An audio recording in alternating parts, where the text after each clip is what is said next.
आज का हमारा टॉपिक है न्यूट्रिशन इन एनिमल्स। दो वर्ड्स आते हैं, एक न्यूट्रिशन और एक न्यूट्रिएंट्स। दोनों में क्या डिफरेंस है?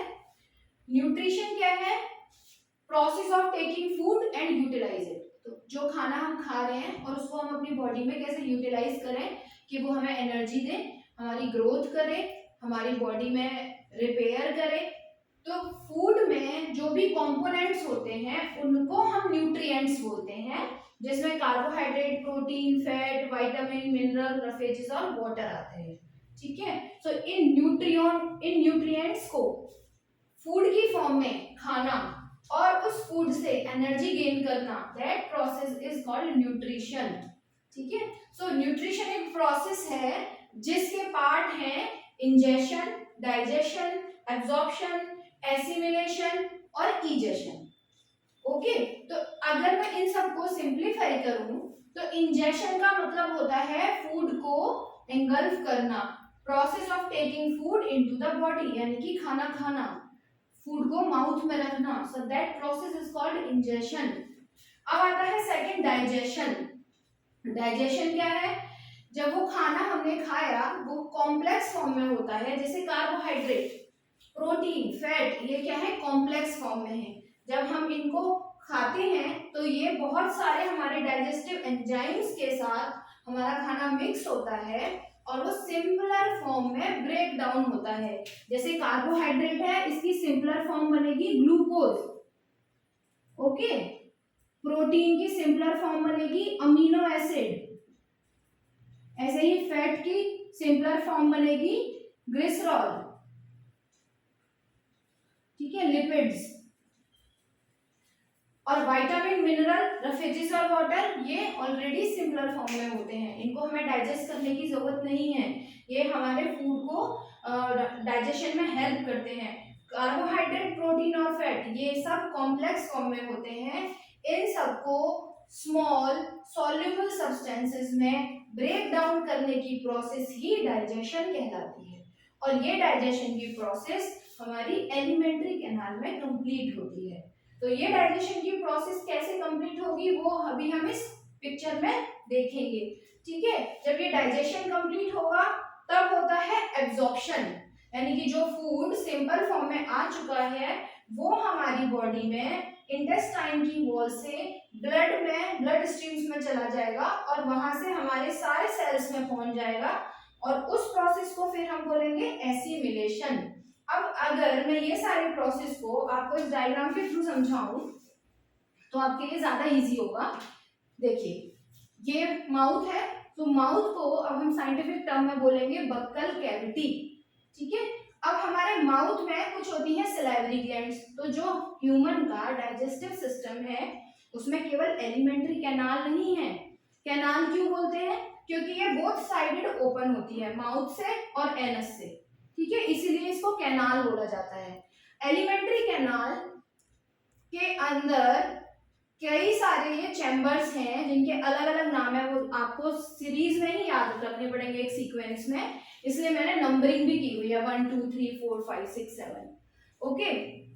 तो हमारे डाइजेस्टिव सिस्टम में एलिमेंट्री कैनाल के साथ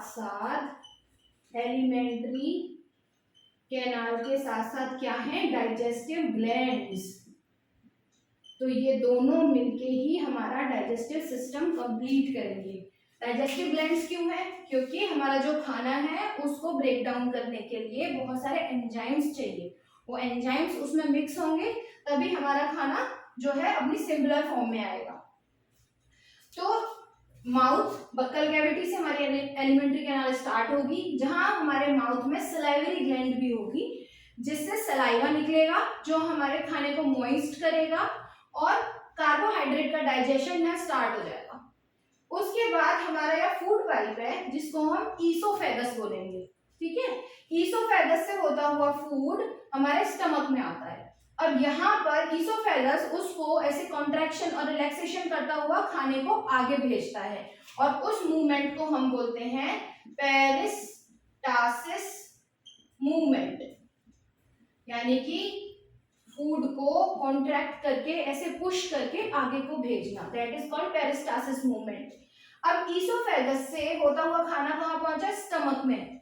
तो stomach is the third part, first is buccal cavity, second is oesophagus, third is stomach. आप बोलोगे सलाइवरी ग्लैंड भी तो आई थी बीच में।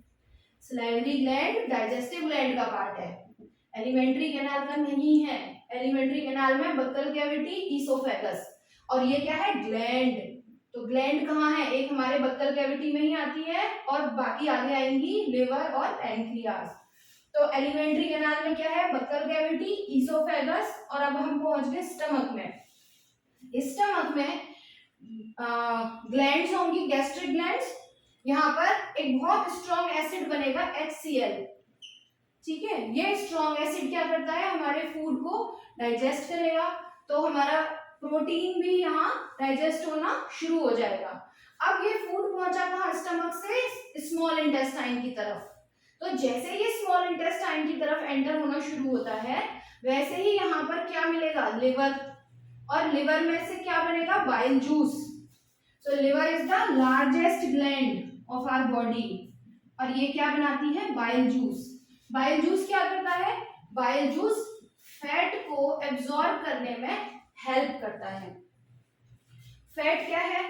फैट जैसे आप खाते हो घी, बटर, ऑयल, है ना, तो इन सबको नॉर्मल जैसे वाटर से क्लीन नहीं होता ना ये फैटी एसिड लाइक घी, बटर, तो उनको जैसे एक कुछ आपको सोप चाहिए क्लीन करने के लिए, ऐसे ही जो फैट है ये चाहिए हमें, फैट को डिसॉल्व करने के लिए बाइल जूस चाहिए, और वो कौन क्रिएट करेगा? लिवर।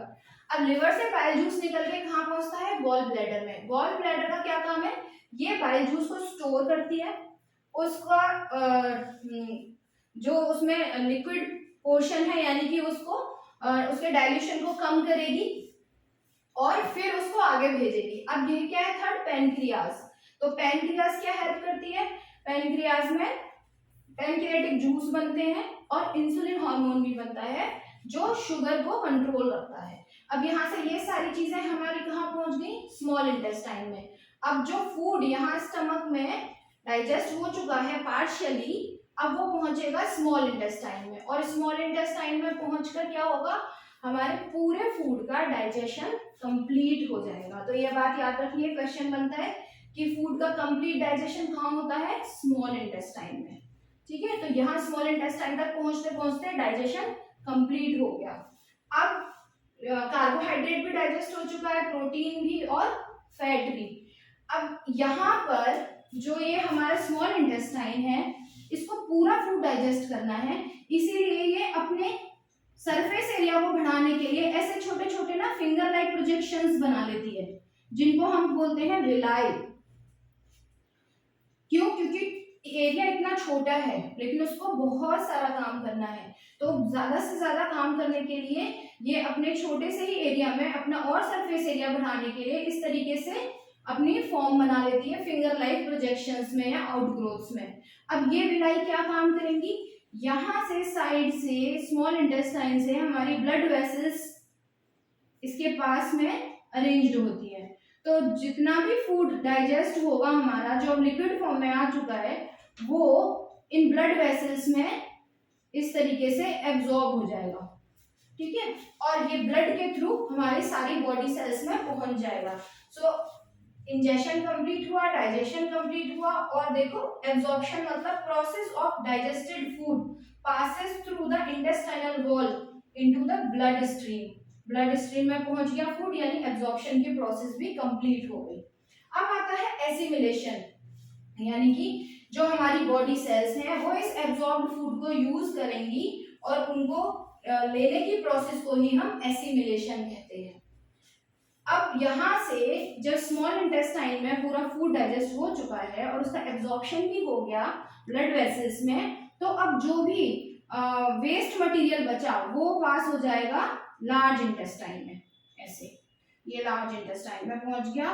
लार्ज इंटेस्टाइन फिर दोबारा से एक बार चेक करेगी कि कहीं कोई वाटर पार्टिकल या वाटर मॉलिक्यूल तो नहीं बचा है, और उसको लार्ज इंटेस्टाइन दोबारा से एब्जॉर्ब कर लेगी, और फिर जो टोटल वेस्ट होगा वो रेक्टम में जाके स्टोर हो जाएगा और एनस के थ्रू उसको थ्रो आउट कर दिया जाएगा बॉडी से। सो ये हमारी पूरी प्रोसेस है डाइजेस्टिव सिस्टम की, जिसमें एलिमेंट्री कैनाल और डाइजेस्टिव ग्लैंड मिलके काम करते हैं, ठीक है। लेकिन अगर हम बात करें ग्रास ईटिंग एनिमल्स की, तो क्या इनका स्टमक और हमारा स्टमक सेम होता है? नहीं, यहाँ पे क्या फर्क है, जो ह्यूमन है वो ओमनिवोरस है ना, प्लांट्स भी खाता है और एनिमल फूड भी खाता है। लेकिन जो ये ग्रास ईटिंग एनिमल्स हैं, ये केवल ग्रास खा रहे हैं, यानी कि प्लांट प्रोडक्ट पे ही डिपेंड है। और प्लांट्स में सबसे ज्यादा क्या होगा? सेल्यूलोज। और सेल्यूलोज को डाइजेस्ट करना उतना आसान नहीं है। तो ये जितने भी ग्रास ईटिंग एनिमल्स होते हैं, इनका स्टमक 4 कंपार्टमेंट्स में बटा होता है। वो 4 कंपार्टमेंट्स का नाम क्या है? देखो, पहला है र्यूमन, जो सबसे बड़ा पार्ट है। उसके बाद आता है आपका रेटिकुलम, ये छोटा सा पार्ट। थर्ड पे है ओमेसम और फोर्थ पे है एबोमेसम। ये पूरा स्टमक, जो ये स्टमक का काम करता है वही ये काम करेगा। उसके बाद स्मॉल इंटेस्टाइन और बाकी सारे प्रोसेस ऐसे ही। लेकिन जब ये र्यूमन इतना बड़ा क्यों है और ये 4 पार्ट क्यों है? तो एनिमल्स जब ग्रेजिंग पे जाते हैं, घास खाने जाते हैं, तो उनके पास टाइम कम होता है और उनका स्टमक इतना बड़ा, उन्हें ज्यादा खाना खाना होता है, तो वो फटाफट से बहुत सारी ग्रास खा लेते हैं और वो पूरी ग्रास एक साथ इंगल्फ करके अपने जो स्टमक का फर्स्ट पार्ट है, जिसको हम र्यूमन बोलते हैं, उसमें स्टोर कर लेते हैं।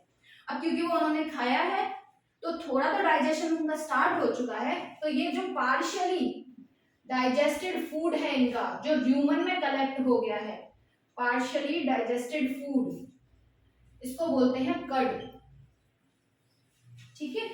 तो अब पहले तो उन्होंने सारा खाना एक साथ खा लिया, लेकिन अभी इन्होंने ढंग से च्यू नहीं किया, इसलिए वो अच्छे से डाइजेस्ट भी नहीं हो पाया, तो वो सारा ह्यूमन में इकट्ठा हो गया।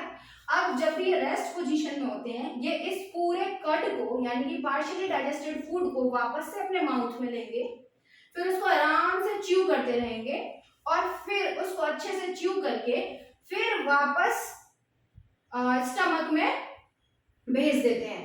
फिर वो ह्यूमन में नहीं जाता, फिर वो सेकंड पार्ट रेटिकुलम में जाता है, जहां से वो आगे पास ऑन होके स्मॉल इंटेस्टाइन में फुली डाइजेस्ट होके और वो प्रोसेस कंप्लीट हो जाती है, ठीक है। तो ये था हमारा एलिमेंट्री कैनाल और डाइजेस्टिव ग्लैंड्स ह्यूमन में और ग्रास ईटिंग एनिमल्स में। तो ऐसे एनिमल्स जिनके अंदर र्यूमन होती है, इनको हम र्यूमिनेंट्स भी बोलते हैं। ओके, वो क्लियर हो गया होगा सबको अब ये, ठीक है। चलो फिर आज इतना ही रखते हैं।